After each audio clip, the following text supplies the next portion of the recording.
You're listening to The Instant Leader, where leadership isn't about titles, it's about the influence we create through our actions. I'm Andy Lee, coach and founder of The Instant Leader. Each episode, I sit down with leaders from all walks of life to unpack honest stories, practical tactics, and the small, everyday behaviors that build real impact. If you want to grow your influence at work and beyond without waiting for permission, you're in the right place. Let's get into it. In today's episode, I sit down with Zeke Chhoa, a 20-year veteran of financial services who climbed from the mailroom to chief risk officer. And together we deep dive into the real meaning of leadership, humility, and leading with integrity. You'll hear about Zeke's transformative journey, the challenges he faced, and invaluable lessons learned, not just in the boardroom, but at home as a full-time father. So whether you're an aspiring leader or a seasoned executive, this episode is packed with stories and practical wisdom to inspire you to lead yourself and others with purpose. Let's get into it. Hey, Zeke. So, guys, welcome to the show. Zeke is a very dear friend of mine. I think we have known each other for, let me think, it's pretty much the same amount of time that I've been married. So the fact that I'm hesitating on this is not a good sign. Almost 20 years. 20, oh yeah, that's good. Let's just round about 20 years time. And he was in fact, he played a crucial part on my wedding. Actually, he was the coordinator, and he made sure everything on the day went smoothly and without hiccups. And where there were issues, he basically made sure that they didn't cross my path. And so, for me, it felt like the perfect day. For him, I don't know how much firefighting he had to do. It was great. Yeah. It was great. But Zeke, thank you so much for being a part of this, a part of the Instant Leader podcast.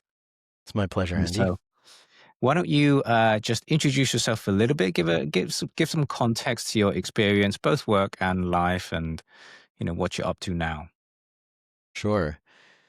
I guess maybe I'll just start with my family. I'm married. I have 3 young kids at home.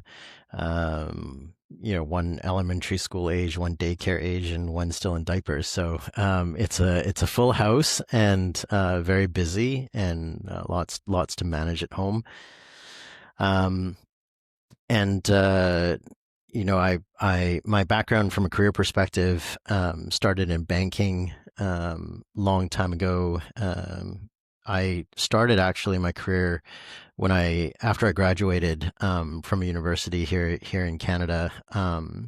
It was kind of the .com bust, and so I couldn't find work. I had a job lined up with one of the big accounting firms, and that got canceled at the last minute. And so I just took any job that I could find, and at that time it was a job in the mailroom at HSBC Bank Canada, and I just kind of started there. And so my whole career has mostly been in operations, technology, project management, change delivery, and risk and compliance. And so I kind of did a whole bunch of different roles throughout my 20+ year career. So that's my background, and we can probably dive into that a little later. But that's a quick background. And right now, what are you doing? Right now, I am on, I think what they call it now is a career break. I think that's the term that's in vogue. My last role was I was the chief risk officer at a provincial credit union here in British Columbia, and we just went through a merger, and through that process, I stepped aside, and I'm full-time taking care of the kids right now. That's what I'm doing, and then just exploring what my next move is going to be. It was a challenging time, but also a very good time just to reset and refocus. And I think I'm through it now, and in a good place where I'm just very happy to take my time to explore and just figure out what's next. So that's and the kids are keeping me super busy. So I have no burning desire to jump into anything at the moment. Sure. So you started off in the mailroom, and then you worked your way up to chief risk officer of BlueShore Financial. Yeah. So that's and over how long a period was that? 20 plus years. I'd have to actually count, but yeah, 20 Okay. plus years. Yeah. Okay. So going back to the theme of this podcast about leadership, um, how much of a part would you say your own leadership played a part in you making those moves and progressing through the way that you did? Yeah, well, leadership is something that, as I know you know, Andy, is just it's something that starts. It doesn't matter where you are. It's something. It starts with yourself, and it doesn't matter what title you hold. It doesn't matter what position you hold. Even in the mailroom, there were my leadership journey began even there in terms of the formation of thought and how do you think about leadership and some of the earliest kind of formative moments in my career I would say contribute to my to my style of leadership or how I lead today. So the very first one I can remember clearly, having graduated and, done an undergraduate degree in business, and working in the mailroom as a clerk and just pushing paper and doing that, when you're younger, it just time feels like it stretches on, right? So I was only a clerk for 2 years, but it felt like an eternity.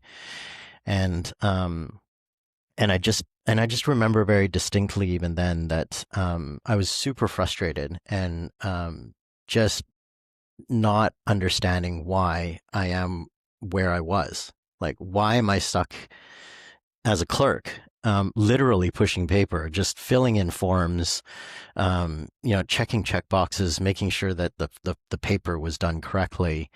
Why was I doing that for 2 years after a 4 year degree? And I think it wasn't until I had a real change in mindset and change in heart and just being able to come to terms with that and say, look, it doesn't matter. Um, it doesn't matter whether I'm going to be a mortgage clerk for the rest of my life. If I am, then I'm going to be the best mortgage clerk in the world.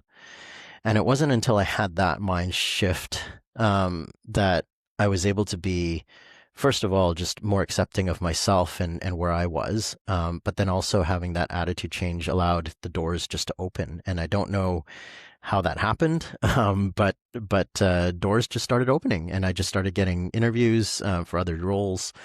And then very shortly after that, it feels short now. It wasn't short. It didn't feel short then, but shortly afterwards, I moved into technology, a role in IT. So that attitude of just being okay with where you are, staying humble, and just being able to just saying, look, I'm just going to do this. If this is where I am, I'm going to do it to the best of my ability, no matter what. Like that's a lesson that is carried through, and even today. So that's an early one.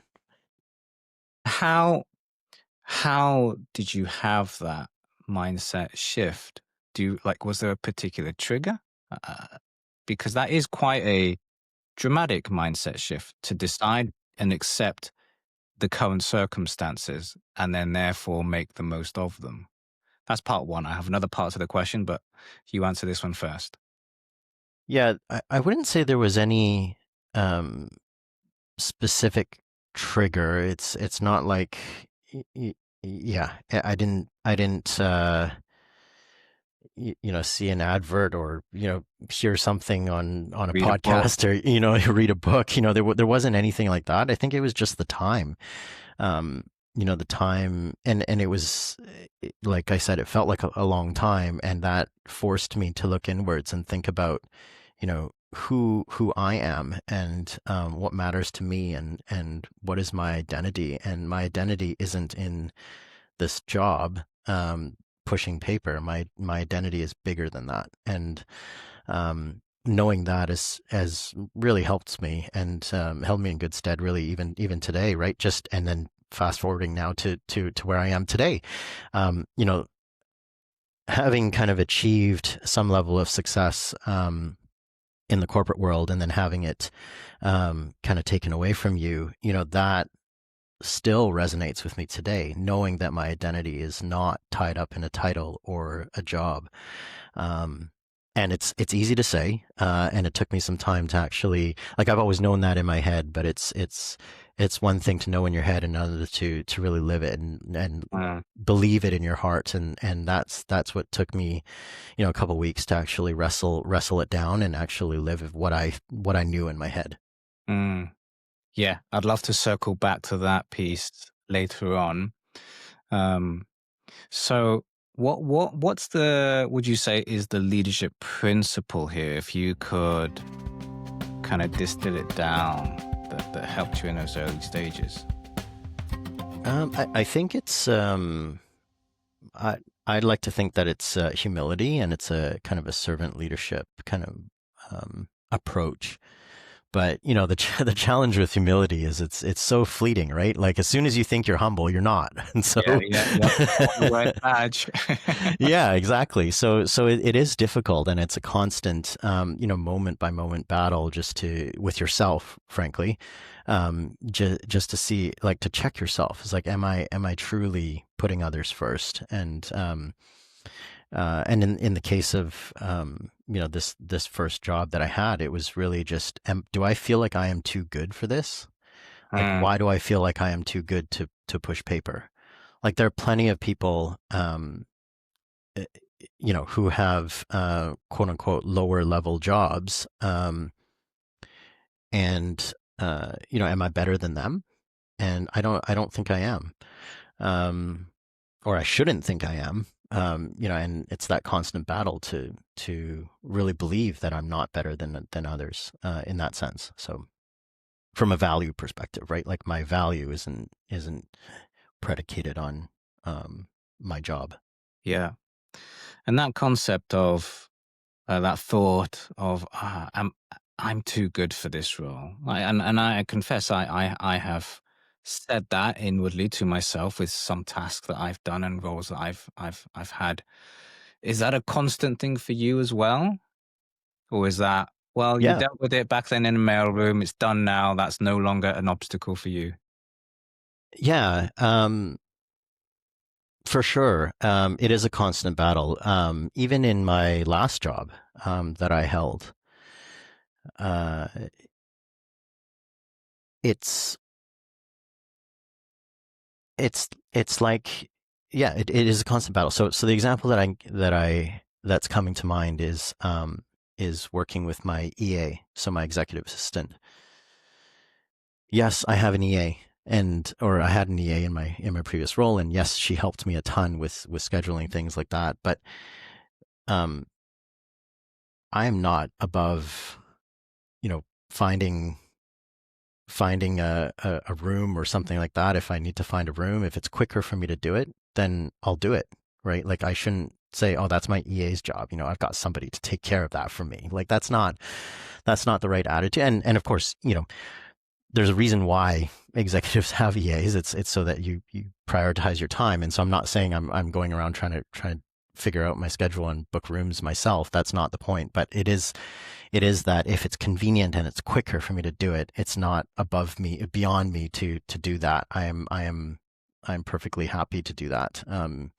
So yeah, even in the later stages, it's a quick check and it's a quick reminder. It's like, hey, just check yourself. Like, remember, the whole humility thing, because it's so fleeting. Yeah. So you mentioned the wrong attitude to have, right? Like, hey, like I'm not too good to book hotels or to run errands and admin tasks. Hmm. Um, Going back to say leading your first team, assuming Hmm. that was a thing, like you don't get to chief risk officer without leading other people. Right. So when you start doing that, what's the kind of approach that you have there? What is the right attitude to have? Yeah. I mean, it's really just thinking about, the people that are on your team, and, first of all, just really taking that same lesson about, knowing that my value doesn't come from my job, and knowing that their value doesn't come from being part of your team. Like, they are human beings with dignity and value in a way that is far beyond any role. And so just understanding that first and foremost, I think helps ground the thinking. And then from there, it's like, well, as a unique individual with value, how does this person contribute to the team, and how does this person how do I get the most out of this person in terms of drawing out their strengths, um, and helping them work on their weaknesses, but really just figuring out how to draw them out so that they can become fuller versions of themselves in that role, and fully understanding that this particular role is not the may not be the be all and end all of everything that they are and who they are. And so constantly kind of having that in the back of your mind to say, how do you bring the most out of this person? And I have a story here about this one individual. Actually, so I took over this one team. There was one role in my career where I took over an existing team. And it was a remote team, or a hybrid team. So I had some people report to me locally and others that reported to me elsewhere. And so I remember this one employee, and she was just part-time. She wasn't working full-time for me, and she was working in a remote location. But when I first took over the team, I kind of told the team about my leadership philosophy and how I like to lead and things like this. And one of the things I said was really just around on the people side was I like to be a people first leader. And that means that I care more about you and where you want to go and what you want to do. That's kind of the first priority. Because I actually believe that if you put that first, your ability to contribute to this team and to the organization's goals and objectives actually increases. And so I said to the team, you are here for as long as this period, it's a finite time. We're not all going to be in these roles forever. So for as long as you're in this role, I want to make sure that I'm supporting you, and in whatever way that means. And so if you have a career aspiration, let's say you've always wanted to open your own bakery, like that's something that, I want to support you in doing, even though we still have a job to do and we still have to deliver on these projects. But still, like beyond that, let's try and find some time to explore that and figure out how to get you to the place where you can open your own bakery. So I used this example, and then this lady that came up to me afterwards, this part-time employee that was remote, she called me up, or I can't remember whether she called me up or it was in our 101, but we were speaking, and she said, and so she called me on it, and so she said, "Hey, did you really mean what you said there about the bakery thing?" And I was like, "Oh, absolutely." And so she said, "Well, it's not a bakery, but I am interested in this kind of catering business, in doing this." And so I said, "Okay, well, let's talk about that. Like, how can we?" So I don't know anything about catering, so I can't help you there. But I do know some commercial account managers that look at businesses and figure out whether or not to lend money and things like that. So it might be useful for you to speak with them. So I set up a couple meetings for her, and she came back just absolutely delighted. And it wasn't too long afterwards that I could really tell that there was that she was super engaged. And sure enough, like, she was a fantastic contributor to the team. I got more out of her as a remote part-time employee than I did from some of the full-time people, right, that were on site. And it was just because she knew that, like, I actually believed that was more important.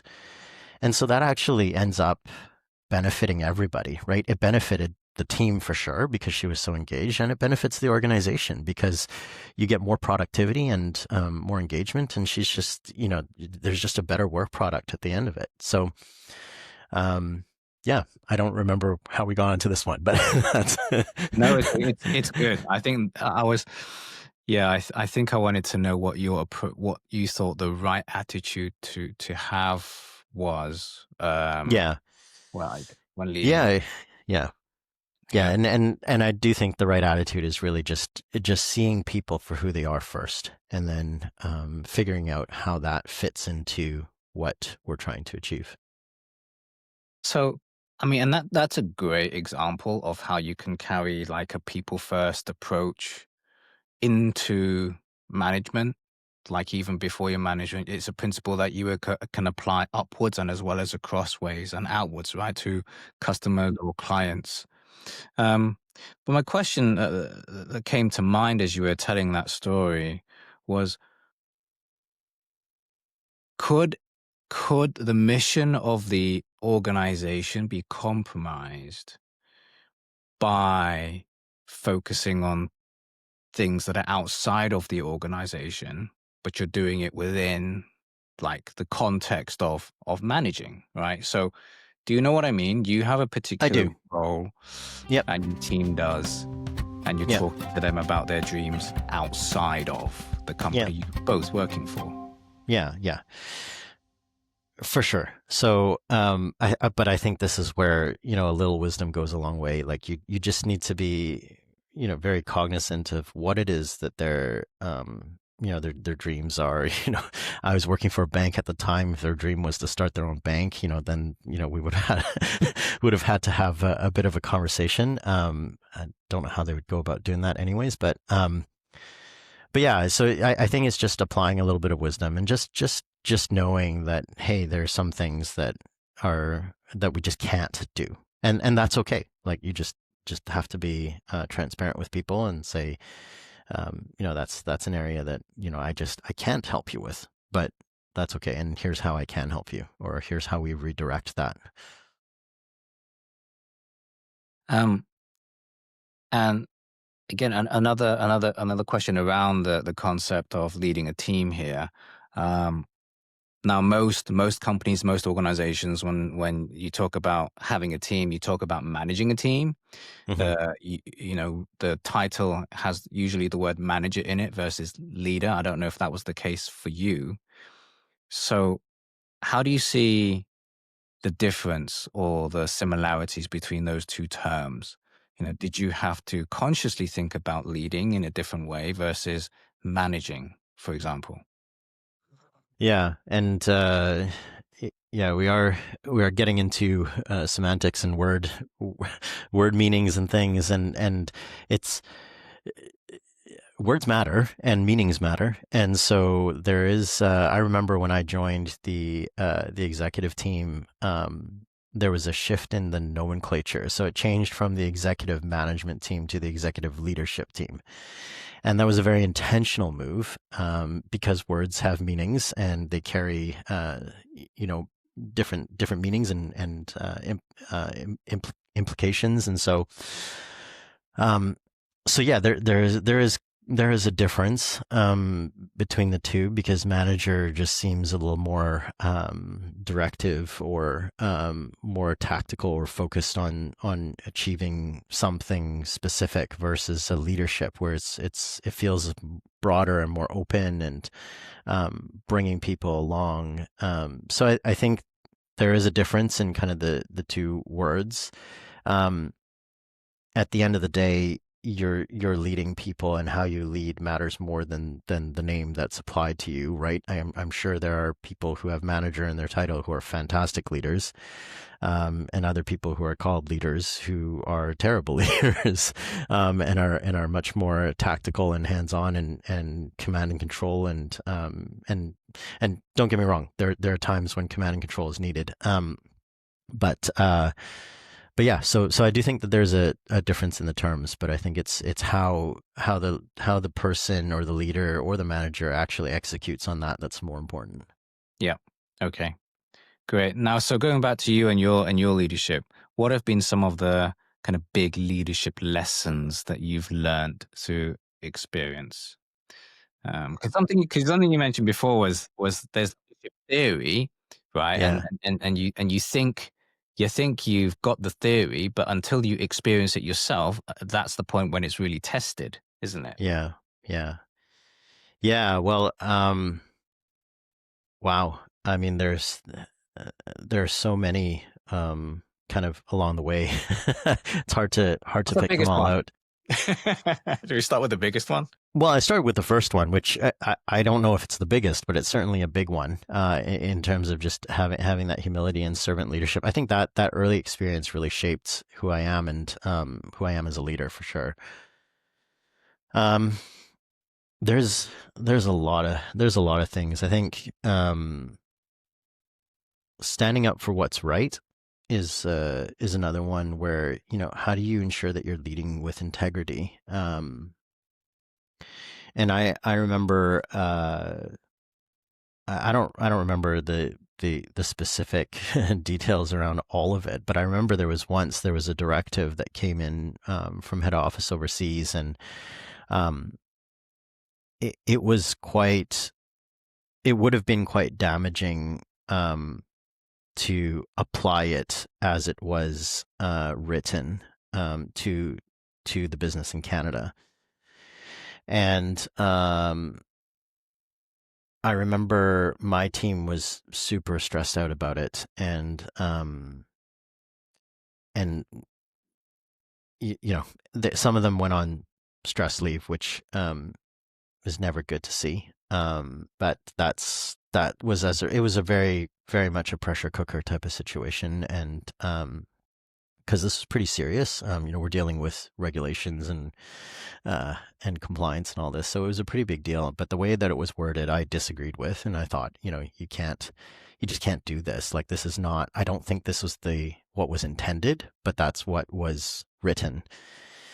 And so I remember as we were going through the process and trying to figure this out, one of the clients that we had was a fairly significant, sizable client. I think probably about $5 million worth of business, came to us and said, the day that you implement this policy is the day that I'm leaving. And so that's when I knew for sure that this was the wrong thing to do. And so I pushed back, and I said, we're just not going to do it. And you know what? It rests with me. If they want someone responsible for this, I'll put up my hand and say that I'm the one that made this decision, because we can't do this. It's just, I don't think that's the way it was intended, but it was what was written. So,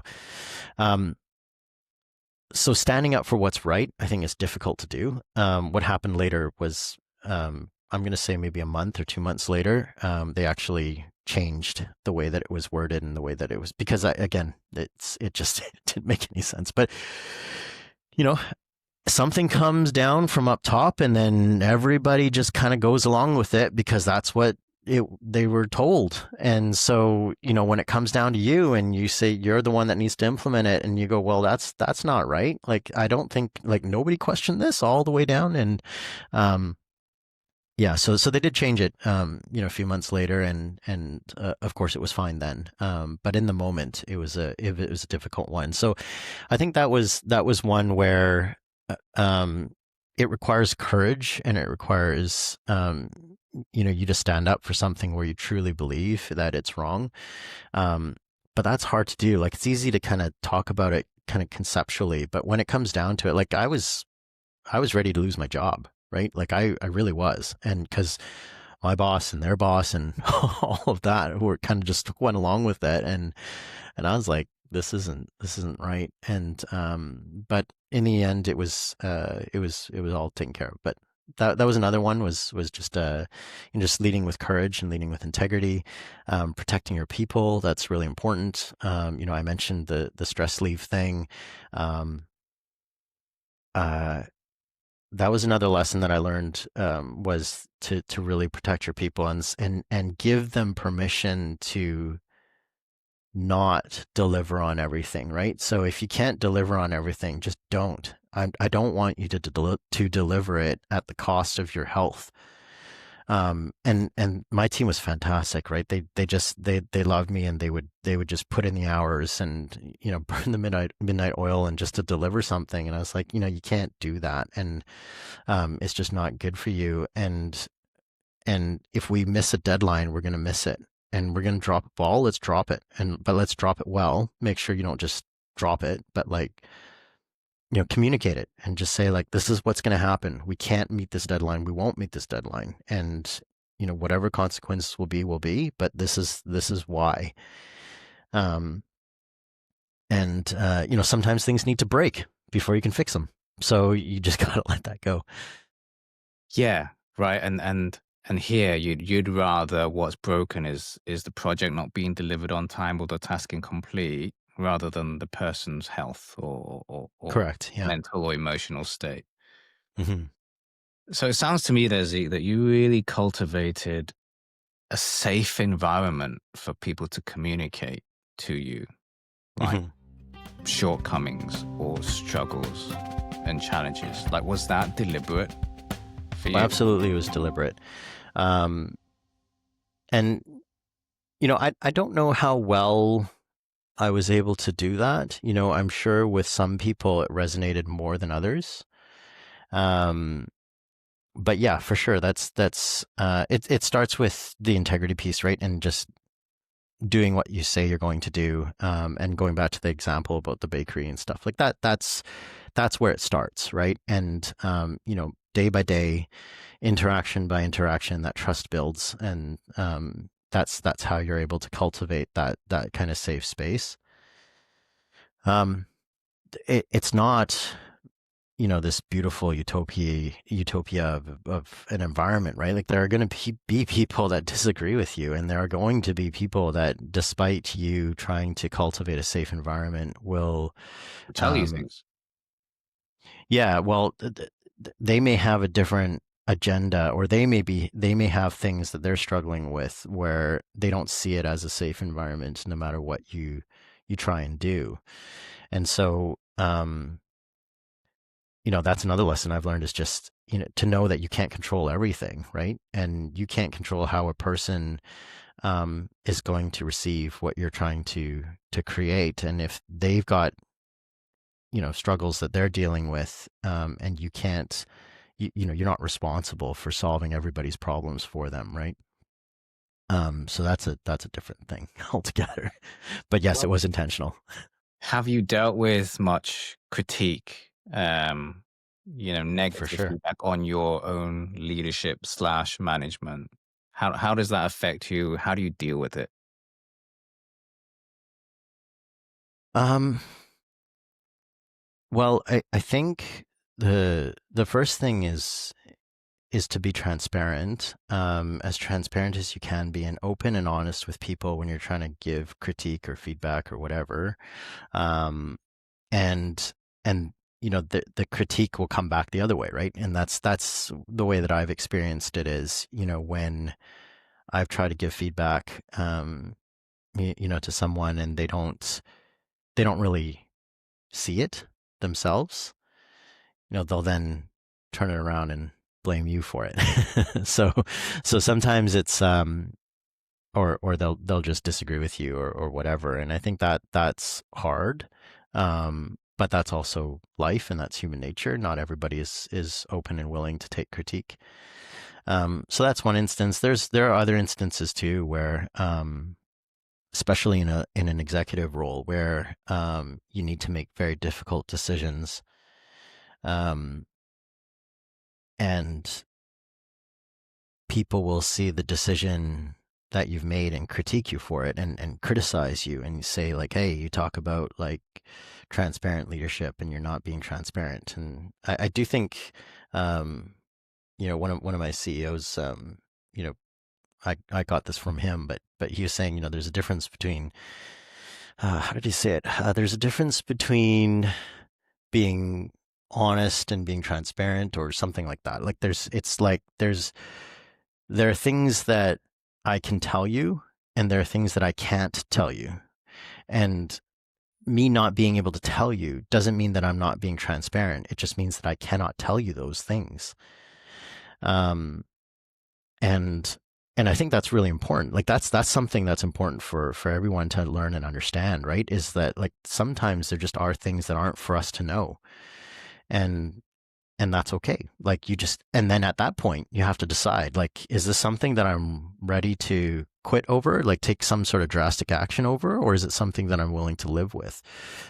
Because there are things that conversations behind closed doors, that we aren't privy to. And frankly, one thing that that really hit home for me was that it doesn't matter where you are in the organization. You can be the CEO, and you can still have a lot of things that the board is having conversations. They're having conversations behind closed doors without you. and that's good. That is right. That should happen. And so you aren't privy to everything, even though you're the CEO.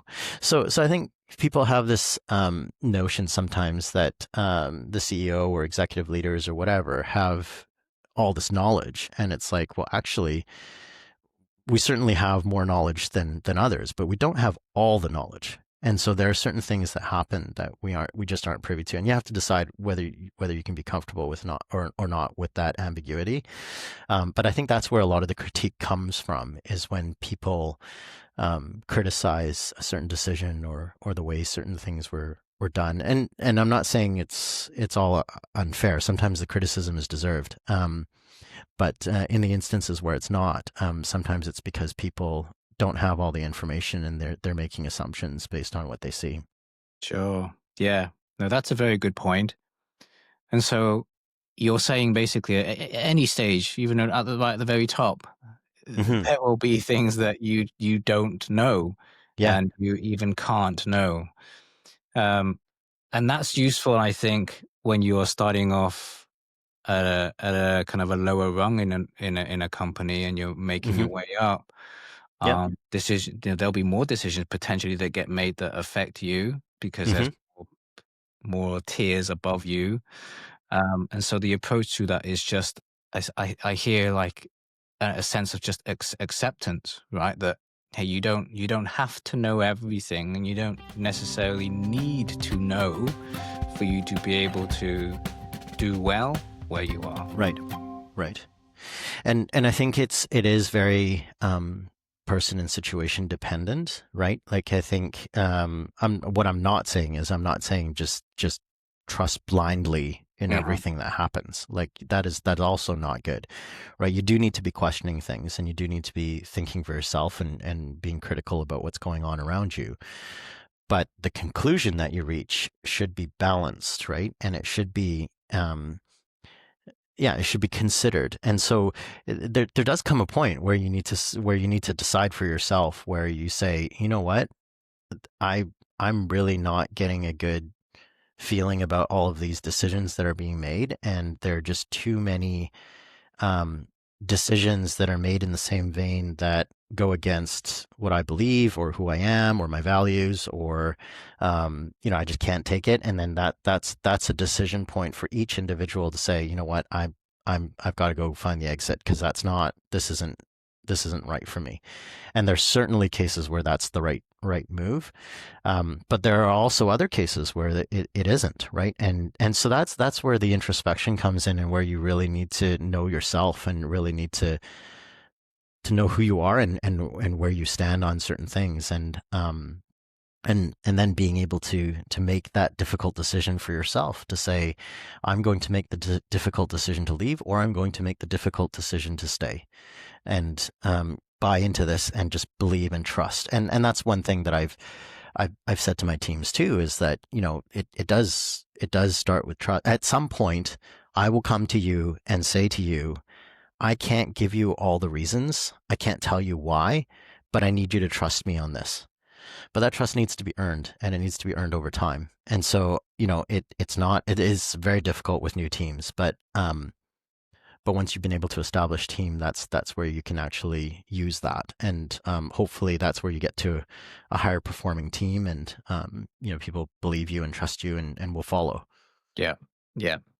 And that's that thing you touched on before, was basically going back to values, and what I call like your guiding principles. You kind of need that to be your North Star, because if you don't know what it is, you don't know what you'd stay over. You don't know what you'd quit over, right? Right. So you're being pulled by multiple directions, and it might be counsel from the people at home who might have different values to you, or you might be pulled by some other external thing like money or stability or security, but they don't necessarily equal fulfillment and purpose. Correct. And meaning. So Yes. that introspection is so key. Like, really know your own personal why. Like, what is your inner drive, your motivation? Yeah, that's good. It really depends on the individual and where they're at in their journey through life, really. right? And we're talking about leadership in the context of career, but it's so much bigger than that. If money is the one thing that drives you, and that's all you're looking for, well, you're going to hop from one job to the next. As long as it pays you, 2% more, you're going to jump for that. And it's like, okay, well, at some point it's gonna, your decision is going to have consequences, right? And you're going to have to live with those consequences to understand that, hey, maybe it wasn't such a good idea to jump for 2% because, being at a job for 4 months and then jumping and then another 4 months and jumping. I don't know why I used the number four, but whatever number it is. And, that's going to come back to bite you. So, but we're all at different places and, we all need to learn our lessons in different ways. Yeah. Yeah. Okay. So I want to circle back now to what you touched upon before, like where you find your identity. And then connecting that to your most recent role, Chief Risk Officer, of which Mm-hmm. you're not anymore. You transitioned from that to being a full-time dad for the time being. That's right. Could you speak more into that? Because CRO for you in your lane is kind Mm-hmm. of like near or at the top, Mm-hmm. right? Yep. So what was the sense of achievement like, Zeke? Well, it was great. It was great. It's something that when I was in business school, the class that I loved most was a class on strategy, and it was fantastic. But the problem is, what they don't tell you is, it requires 20 years of work before anyone trusts you to make any sort of strategic decisions. So, so I love that. I love being at the table. I love being able to work with my colleagues and think through kind of long-term strategic challenges, and how to address them and what the right thing to do is. Um, so that's what I really loved about the job. And uh, I think your question was really around identity and how your identity is. I think it's really, really easy um, in this world, especially when you're inundated with social media and all sorts of other media. Um, it's very easy to be caught up in kind of what the world is selling.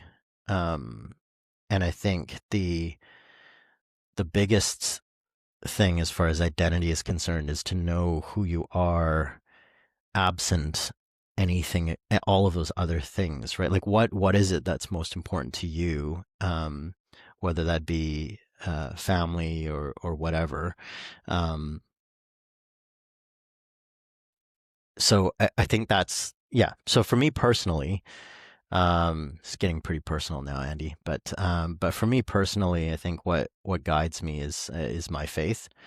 Um, and I've learned even at a very young age. I remember in high school, it was something that I learned, was that I need my life to revolve around something bigger than me. It needs to revolve around something bigger than any one person on this earth. It needs to revolve around um, bigger than even a cause, as right or just or good as a cause may be. Um, I just, it is getting to knowing that I believe that I was created for something greater. And so being attached to that and having that as really the foundation of your identity, I think that's what's allowed me to kind of weather the storm of all of these careers ups and downs. And even now, having achieved that a level of success, and it's no longer, and it being taken away. um what really helped me with that was really just knowing that my identity isn't tied to that. It is not tied to a title. It is not tied to the entrapments of an executive life. Um, and yeah, and entrapment might be the right word there, but yeah, it's just knowing that and if you can find that, that's kind of your why, right? Like that's, and that goes beyond career. So I hope that Mm, answered the question there. yeah. Yeah. So you're in the transition period right now. Hmm. I'm interested to know what your lesson was and your most recent move, because you Sure. mentioned you used the phrase "taken away." So Hmm. so it sound like the implication is that you would still be there if you could have chosen to still be there. Um, sure. I think the circumstances kind of prevent that from being a reality. It's not an individual or even an organization that made that decision. It was the circumstances that forced that to happen. Um, and yeah, would I still be there today? Yes, I would, and I would still be enjoying it today. Had it not been for the circumstances, I still think it was the right thing to do, and we made the right decisions and all that. But even though that ended up, costing me my job and where I am now, I think it's been so good. Because I have the opportunity now to take a breath, to reset, uh, and to really just spend time with my young kids. Not everybody gets this gift of being able to take a break mid-career, and just be with their young kids. I was able to take my eldest son on a field trip, with his classmates. Like, that's huge. That is huge, and you cannot put a price tag to that. Um, so um, yeah. So what I learned recently on that was really just I took some time off after my last day at work. I took some time off. My wife was gracious enough to send me away on a personal, private, silent retreat. She said, "You're not as patient with the kids as you used to be. You're burned out. Go away and come back and be more you, please." And um, so I did that, and it was fantastic. I spent a couple days just in quiet and being able to dive deep inward and again reconnect with that why and who I am um, and my identity and what I heard through that process really was. This is very very specific to me, was just to choose the easy thing was what I heard. And what I mean by that is, I've always chosen the responsible thing, the responsible decision. In my life, I've always. I remember I was based in Switzerland for some time, and my wife got accepted into school back here in Canada, and we moved back home to Canada. And I was like, well, and then I just took the first job that was offered to me because that was the right thing to do. It certainly was not what I would have chosen to do. It's not something that I would have wanted to do, but it was the right decision, or the responsible decision. And so I did it. And so that kind of followed me throughout my entire career. I don't know how many little kids dream of becoming a chief risk officer, when they're young. Like, it's not something that people dream about or think about, I don't think. Um, so the really one of the reasons why I ended up where I was because I was willing to take the jobs that nobody wanted to do, and just trying to do my best at them. Um, so yeah, because of that kind of responsible approach, I think that what I heard was, maybe it's time for you to take some time and figure out what you want to do and what excites you, and so that's what I'm doing now.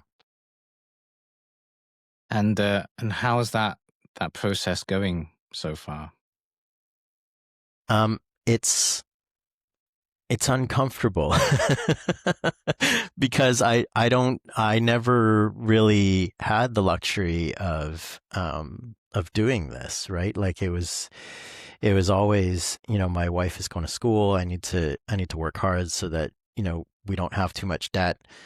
Um, And so I think there just needs to be the right balance, right? Like being a servant leader is great, and putting others first is great and important. But you can also take that to the extreme, and never look after yourself. And so I think that's kind of where I'm at. Is, maybe it's time to think about me, and what I want to do. And so it's uncomfortable because I don't know what that looks like, and I don't Yeah. really know what I want. People ask about hobbies and things. It's like, well, I have 3 young kids. That's my hobby. Like that, I don't, I don't. Juggling. You're juggling. That's the hobby. Yeah, yeah, yeah. That's right. Yeah, that's so interesting. So it's almost like there were logical decisions to make throughout your career, Yeah, and now it's like the logical approach doesn't quite fit here because you've got more of an open that's canvas. right. Yes, yes. There is no logical choice now. Right now, for me, there's no right or wrong, and I can choose. So it's exciting, but it's a place that I haven't found myself very often. That is interesting, isn't it? I mean, and bear in mind, this is after about 20 years of being in industry, Correct. Yeah. right? So now you Yeah. get this wonderful opportunity to explore. So the next season could be completely different to what has gone before. Yeah. It could be. Yeah. So leadership transition. You went from COO, and I don't know how many people were under your management / leadership. Good question. I'm gonna say probably about a couple dozen, 20 some odd, I think. And then that shifted to now you're leading your children. Would you call it that? Could you call it that? Like, we talk Sure. about leadership in the workplace, and most people do think of it in that context and in that situation. And Yeah. we Yeah. talk a little bit about self-leadership, but what about Mhm. leadership at home? Yeah. What does that look like? Well, I actually think it looks a lot like leading yourself, because the one thing that, for those with kids who know very, very well that, your child is like a mirror, and they hold up all the good and bad qualities of yourself. And so, when my kid throws a temper tantrum, I go, gee, I recognize that. When he's got a temper, I'm like, geez, I remember that. Like, I remember when I was a kid, and I remember how bad of a temper I had, and I remember having to learn and figure out how to control that. And so when he's got a temper, it's like trying to recall, like, what did I do to try and figure that part out, and then help him along, to figure that out. So yeah, I feel like it's a lot like leading yourself. It's like that. So him having a temper is like, that's from me, and now he's testing my patience, right? So do I still have the patience to actually be patient with him and actually work with him through this, or am I just going to blow up at him? Which is the easier thing to do, right? So yeah. So yeah, I do feel like it's leading yourself It's fun. in a different way. Yeah, for sure. Okay, I'm going to pivot to some questions here. Definition of leadership. What is your definition of leadership? Definition of leadership for me, a good leader is somebody who goes first, and what I mean by that is in the right ways, right? Like, so you you go first. The promotion's not the right way. No, but going first in that, before you ask someone to do something difficult, like, have you already considered as a leader what that means? And that's kind of like going first. It's kind of like visualizing yourself in that situation and being like, how would I approach this and how would I want to approach this before I ask somebody else to do it? Um, if it's a difficult task, if you're asking somebody to go and have a difficult conversation with another team or something like that, like going first as a leader is thinking about, what that means. And instead of just saying, hey, that's your job, like you go and figure it out, like just being able to empathize with somebody else and go first and think through that. And if it's a difficult thing, like when I had to stand up, and say, I disagree with this decision, it's going first and putting your hand up and saying, it's me. This decision wasn't anybody else's but mine. And so in the difficult things, it's always go first. And then in the good things, it's go last. But, to celebrate is to put others first. So I feel like that's like a leader. You typically think of somebody going first, but in my definition, it's going first when it's the right thing to do to go first, and the difficult things to go first, to set the example, to go first and be the example, act the way that you want those around you to act. So that's I think that wasn't a very succinct definition, Andy, but that's the way to think about it. Need, yeah, that's completely, it makes sense to me. And that's something that you have modeled throughout your career, hence how you have achieved, the corporate success that you have, right? And even going into detail about some of the teams that you've built along the way, they loved working for you. So I'd like to think that. I'm sure some of them would disagree. If you were on Zeke's team and you disagreed with what we just said, just send an email over. Yeah. Great. What would be advice that you would give to aspiring leaders? I think, just circles back to some of the stuff that we've been talking about. I think the first is to know who you are and know your identity and know your why, and then that's kind of like the first thing that I'd say. And then the next thing is kind of related to that is, there are a lot of people or influences out there that will try and shape your thinking, and I think it's up to each individual to figure out where they want to go and what kind of leader they want to be. That's kind of tied to the first one, really. But I remember, I'll just tell a quick story. I remember there was a time when I was in this leadership development program. This was at HSBC, and they kind of took the top leaders from around the world and brought us all together for a session. It was a fantastic program. It was a year long or something like that. And one of the capstone, one of the last things to happen is kind of this keynote address at head office in London. And so we were all there, and someone had the audacity to ask our guest, the person speaking, a really bold question. And they said,